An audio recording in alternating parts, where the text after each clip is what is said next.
Good afternoon. I want to talk to you guys about another golf myth, which is the idea or the concept that consciously I should turn my hips a little bit and my shoulders a lot. So kind of the X factor. Now I'm not just debating that that happens. I just believe that too many golfers are actually trying to do that. So yes, I would agree that your shoulders turn more than your hips. But to try to consciously do that is very unnatural and gets people injured. Okay? So there's another issue here, and that is that the sequencing happens due to which parts move more in the swing. So in other words, the reason why I have to quote unquote start with my lower body is because the club has moved 20 feet and this has moved 4 inches. Really, I think a better way to think about the golf swing, I heard this by Manuel de la Torre say this, he called it a row of marching soldiers. So his thing was, which row starts first, the back row or the front row?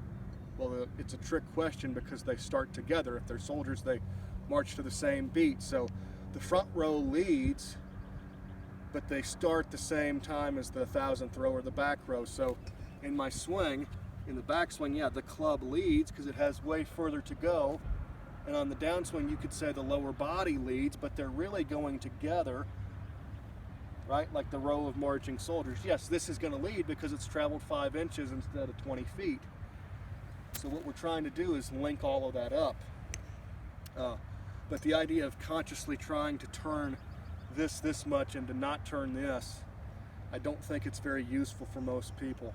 I think if you have an issue with that, it's probably a physical issue that you can work out in a gym situation. Working on some mobility would be fine. There again, I think for most people, I'd want them to actually have a hip turn where this gets out of the way so it creates some room. This is still going to turn more, but there again, I want this to go. I wouldn't want to restrict it and try to just swing my arms. If you do that, welcome to a back injury.